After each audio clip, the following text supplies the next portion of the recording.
Dear students, আমি BM sir বলছি। দেখো, আজ আমি একটা গুরুত্বপূর্ণ বিষয় নিয়ে তোমাদের সামনে হাজির হয়েছি।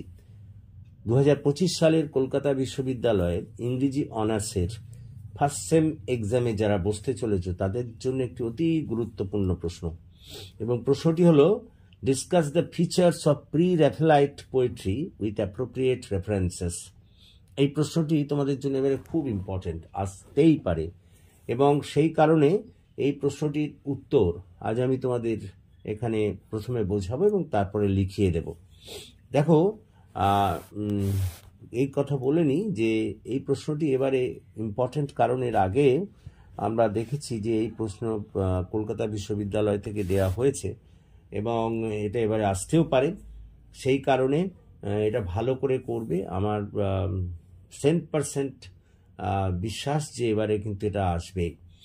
তো দেখো, আমরা শুরু করি, একবার ডাইরেক্টলি প্রশ্নের মধ্যে ঢুকে পড়ি।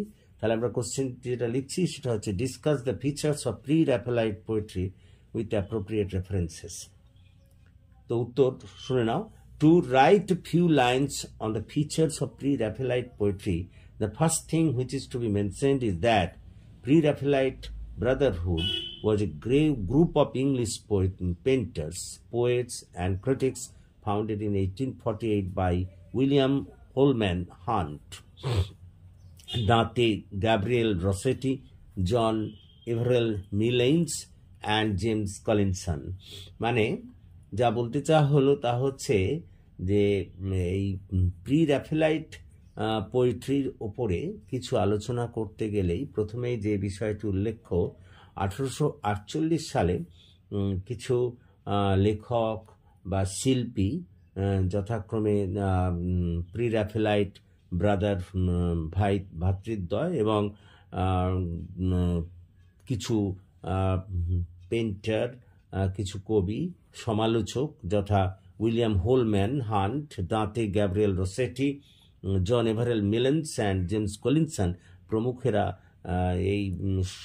এই গোষ্ঠীর মধ্যে অন্তর্ভুক্ত। The group was named after the Italian painters who preceded Raphael, and they were influenced by the works of these artists as well as by the medieval and early Renaissance art. Actually, এই গোষ্ঠীটির নামকরণ করা হয়েছিল বিখ্যাত Italian শিল্পী নামে, এবং তারা তার শিল্পকর্ম দ্বারা বিশেষভাবে প্রভাবিত হয়েছিলেন, এবং একই সঙ্গে তারা ওই মধ্যযুগীয় এবং প্রাথমিক পর্বের যে নবজাগরণ শিল্পে ঘটেছিল তার দ্বারাও তারা প্রভাবিত হয়েছিলেন। The Pre-Raphaelites were interested in creating art which was both beautiful and morally uplifting. হ্যাঁ, এই প্রি র্যাফেলাইট যারা শিল্পী ছিলেন তারা কিন্তু এমন সৃজনমূলক শিল্প তারা সৃষ্টি করতে চেয়েছিলেন যেগুলো একদিকে যেমন সুন্দর, অন্যদিকে তেমনি নৈতিকতার উৎকর্ষদায়ক। They turned down the artificiality of much of the art of their time. তারা ওই সমসাময়িক কালে যে কৃত্রিম যেসব শিল্পকর্ম ছিল সেগুলো তারা বাতিল করে দিয়েছিলেন। Paragraph. The Pre-Raphaelites also believed that art should have a social purpose.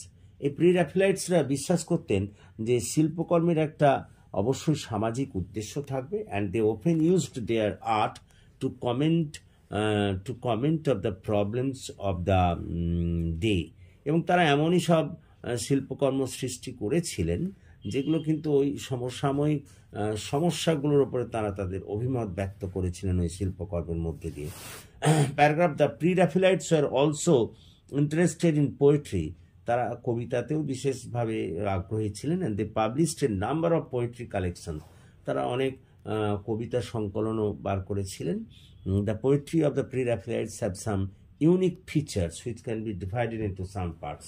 এই প্রি র্যাফেলাইট কবিতাকে বিশ্লেষণ করলে বিশেষ কিছু বৈশিষ্ট্য দেখা যায় যাকে কয়েকটি ভাগে ভাগ করে আলোচনা করা যায়। প্যারাগ্রাফ। 1 নম্বর বৈশিষ্ট্য। The first characteristic of the pre Raphaelite poetry is that it was a revolt and reaction against the conventionality of poetry represented by Tennyson. Tennyson যে ধরনের কবিতা লিখতেন তার সেই রক্ষণশীলতার বিরোধিতা করেই কিন্তু এই প্রি র্যাফেলাইটসরা কবিতা লিখতে শুরু করেছিলেন। The poets of the school revolted against the harshening use of the poetry to the service of social and political problems of the society. তারা এমন সব কবিতা লিখতে চেয়েছিলেন যা সমাজের রাজনৈতিক এবং সামাজিক সমস্যা সমাধানের পক্ষে সহায়ক। Next, another most important characteristic is extreme attention to realistic details. আরেকটা বিশেষ বৈশিষ্ট্য হলো এই প্রি র্যাফেলেটিক স্কুলের, সেটা হলো যে তারা যেগুলো বাস্তববাদী বিষয় তার উপরে বিশেষভাবে গুরুত্ব দিয়েছিলেন। The pre Raphaelites painted their pictures as in frescoes of mosaic work finishing each portion with care. তারা তাদের শিল্পকর্মকে যথাযথ তুলির টানে গড়ে তুলেছিলেন যত্নের সঙ্গে। Paragraph, the poetry of this movement had no morality to preach and no reforms to introduce. এই মুভমেন্টের এই যে প্রি র্যাফেলাইট মুভমেন্ট, এদের যেসব কবিতা ছিল এদের কোনো নৈতিকতাও প্রচার করার মতো ছিল না, আবার কোনো সংস্কার সাধনও করা তাদের উদ্দেশ্য, সামাজিক জীবনের সংস্কার সাধনের উদ্দেশ্য তাদের কিন্তু ছিল না। Next, the fourth characteristic of the pre-Raphaelite period is that the poets, to escape from the darkness and ugliness of contemporary society. এর চতুর্থ বৈশিষ্ট্যটি হলো যে সমসাময়িক যে একটা ডার্কনেস ছিল, অর্থাৎ অন্ধকারাচ্ছন্ন অবস্থা ছিল, একটা কুৎসিত সমসাময়িক সমাজ ছিল, তার থেকে তারা বেরিয়ে আসতে চেয়েছিলেন। বেরিয়ে আসতে চেয়েছিলেন। They turn their eyes to the good old days. তারা ওই সমস্ত আগেকার দিনের যে ভালো যে সমস্ত দিন, ওই মধ্যযুগীয় সেই সব দিকে তারা দৃষ্টি আকর্ষণ করতে, সেদিকে দৃষ্টি দিতে চেয়েছিলেন। Paragraph, the most interesting characteristic of this period is the combination of sensuousness and mysticism which is elegantly interested in the blessed damosel. Blessed damozel কবিতাটি যদি বিশ্লেষণ করা যায় তাহলে দেখা যাবে যে তারা এর মধ্যে দিয়ে একদিকে রহস্যময়তা এবং একদিকে অনুভূতিশীলতাকে খুব সুন্দরভাবে কম্বাইন্ড করেছেন বা সমন্বিত করেছেন।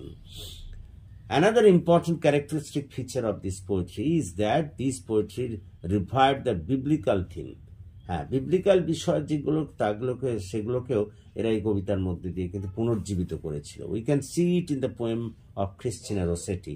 ক্রিস্টিনা রোসেটির কবিতার মধ্যে আমরা এগুলো দেখি। Another notable feature of this period is that the poets of the school used metaphors to express their feeling. আরও দেখা যায় যে এই কবিতার যারা কবি তারা তাদের কবিতার মধ্যে দিয়ে অনেক মেটাফোরকে ব্যবহার করেছেন। Paragraph, another great feature of the pre-Raphaelites is that they paid great attention to vowel music, to artistic meters and to the choice of musical words. তাদের কবিতার মধ্যে একটা সঙ্গীতেরও ব্যাপার ছিল এবং সঙ্গীতের জগতে মানুষদের পছন্দের উপরে গুরুত্ব দিয়ে তারা এই সবগুলি করেছিলেন। Paragraph, the most amazing feature of the pre-Raphaelites is that the pre-Raphaelites above all were artists. এদের সবচেয়ে গুরুত্বপূর্ণ বৈশিষ্ট্য হলো, আশ্চর্যজনক বৈশিষ্ট্য হলো যে সর্বোপরি তারা ছিলেন কিন্তু শিল্পী, and their poetries were artistic creation. Naturally তাদের এই সমস্ত কবিতাগুলো ছিল শিল্পগত দিক দিয়ে সৃজনীমূলক। আর্ট ওয়াজ দ্য রিলিজিয়ান, শিল্পই ছিল তাদের ধর্ম। They were votaries of the art for art's sake. তারা কিন্তু ওই শিল্পের জন্যে এই শিল্পকর্মকে যেন তুলে ধরতে চেয়েছিলেন।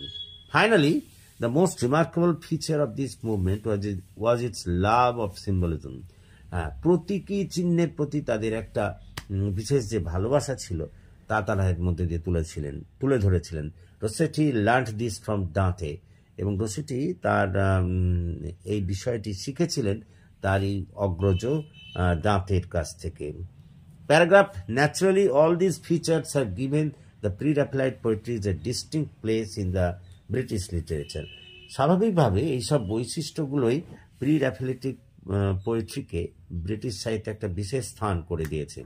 Gabriel Rossetti was the most important pre Raphaelite poet and he is best known for his poems about love. Gabriel Rossetti হলেন এ বিষয়ে সবচেয়ে বড় কবি এবং তিনি তার ভালোবাসার বা প্রেমের কবিতাগুলির জন্য বিশেষভাবে খ্যাত। The poems like blessed damozel, the house of life and orchard pit are notable in this regard. তার এইসব কবিতাগুলি blessed damozel, the house of life এবং অর্চার্ড পিট এ বিষয়ে বিশেষভাবে খ্যাত। Maurice William was a poet, artist and designer. অন্যদিকে William Morris ছিলেন আরও একজন শিল্পী, আবার একদিকে ডিজাইনার এবং একদিক দিয়ে কবি। Who is best known for his utopian novels like the earthly paradise, the defence of Guenevere. তিনি আবার তার কাল্পনিক সৃষ্টিকর্মের জন্যে বিশেষভাবে খ্যাত ছিলেন এবং সেগুলি হলো তার মধ্যে উল্লেখযোগ্য হল the earthly paradise, the defence of Guenevere etcetera. Christina Rossetti was the sister of Gabriel Rossetti. Christina Rossetti ছিলেন গ্যাব্রিয়েল রসেটির বোন and she is best known for his goblin market. তিনি তার লেখা গবলিন মার্কেট এবং এ বার্থডে প্রভৃতির জন্য বিশেষভাবে খ্যাত ছিলেন। Though the pre Raphaelite movement was short lived, যদিও ব্রিটিশ সাহিত্যে এই প্রি-রাফেলাইট পিরিয়ড বেশি দিন টেকেনি, but it had a significant impact on English art and literature. কিন্তু ইংরেজি সাহিত্য এবং শিল্পে এদের একটা বিরাট প্রভাব যে পড়েছিল সে বিষয়ে কোনো সন্দেহ নেই। তো আশা করি তোমরা বুঝতে পেরেছ, ঠিক এইভাবে লিখতে হবে এবং যদি তোমরা বুঝতে পারো তাহলে প্লিজ এই ক্লাসের কথা তোমাদের বন্ধুবান্ধবদের মধ্যে শেয়ার করো এবং যারা এখনও আমার এই চ্যানেলে যোগ দাওনি প্লিজ আমার এই চ্যানেলটিকে সাবস্ক্রাইব করো এবং আমাকে এগিয়ে আসতে সাহায্য করো যাতে আমি তোমাদের আরও বেশি করে কাজে লাগতে পারি। So that's all for this day. So have a good day.